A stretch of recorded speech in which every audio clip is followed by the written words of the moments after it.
How much do you have to hate someone to not evangelize? Such a striking statement comes from a rather unlikely place. The magician/comedian Penn and Teller, who himself is a very avowed atheist, has challenged Christians when he says, "How much do you have to hate someone to not evangelize?" This powerful call from an unlikely source. So just hold on to that, because we're going to come back to it. The scriptures today are pretty powerful. They speak very eloquently of the need to evangelize, the need to share the gospel, the need to encounter the other and to share the truth. And the readings call us to do so with love, because love has to be the motivation in sharing the gospel. Love has to be the motivation in sharing the gospel. As Christians, we know that we're called to share the truth. It's one of those non-negotiables of Christianity. We receive, and then we respond to the Lord, and then we give. We're called to share the truth, and perhaps we don't always do so well. One of the things about preaching is you preach first to yourself and then to others. And when sharing the truth, when sharing what we believe, in the culture there's a few examples of perhaps ways not to do it, and maybe we ourselves are guilty of this.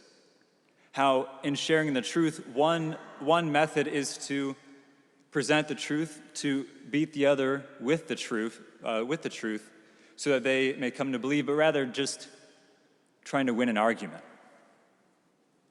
The phrase, "facts don't care about your feelings," trying to win an argument at the expense of the other. Or the opposite end of the spectrum, of not wanting to engage the other, not wanting to argue, not wanting to cause conflict.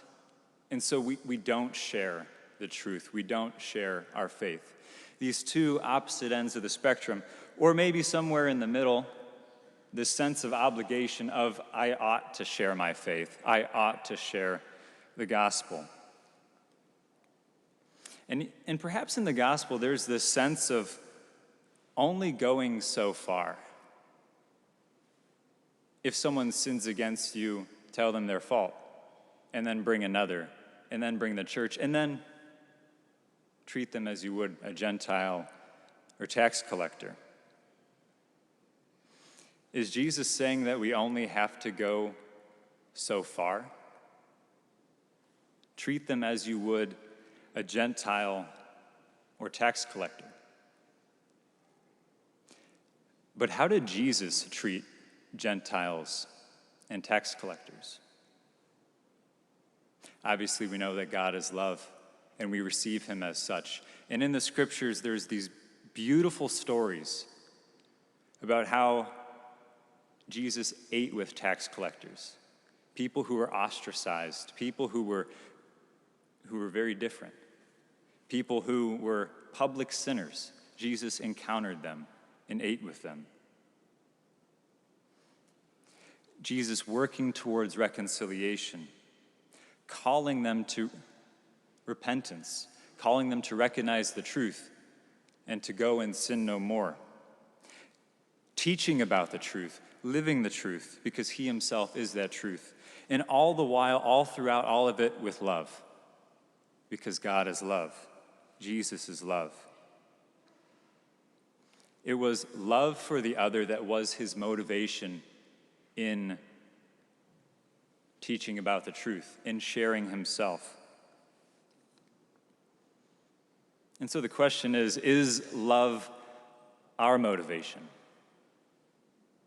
Are we motivated by love to share the gospel, to share the truths of our faith? Do we share the gospel truths because of our love for the other.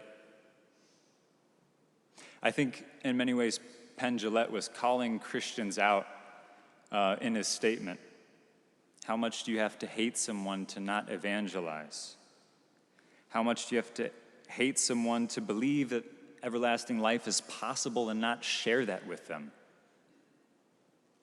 There's another beautiful example, a more contemporary example of Jordan Peterson. If you've been following him at all, he's this psychologist and cultural commentator, and he's been having this conversion that's been happening over the past decade and coming to belief in God, coming into relationship with Christ. And in this very powerful, very emotional interview he had, he said, "You tell the people you love how to avoid the road to hell. And you don't do that because you're shaking your finger at them or because you're a moral authority. You do it because you don't want them to burn." I think there's not enough of the love that helps people avoid the fire. End quote.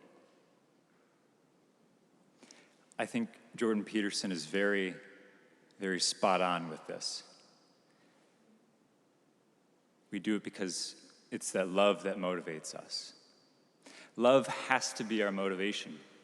And St. Paul cues in on this when he says that love is what is owed to the other. To love one another as we love ourselves. It's that love that's owed. And so for us, today, this weekend, this week,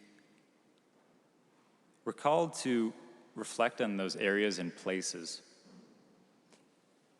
where and how we're called to share the gospel, to share the gospel truths. In many ways, the most present place is within our families, those who are most proximate to us. Called to share this gospel truth in a way that's motivated by love and in a way that's consistent, that's ongoing, that doesn't stop. Maybe sons and daughters who have walked away from the faith, called to share the gospel, to work to bring them back, to bring them into an intimate relationship with Jesus Christ. Maybe family or friends or even coworkers who might be living in a way that's contrary to the gospel.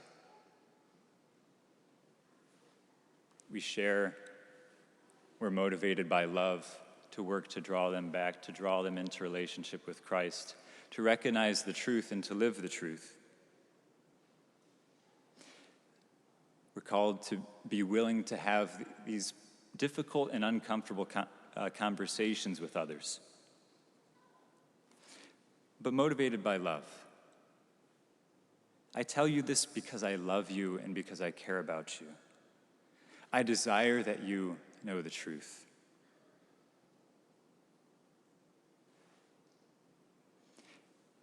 And rather than just remaining in the negative, moving on from that conviction, that accusation from Penn Jillette, not how much do you hate someone to not share the good news, but rather, how much are you willing to love someone, to share the truth of the gospel each and every day with consistency, with fervor, and with faith.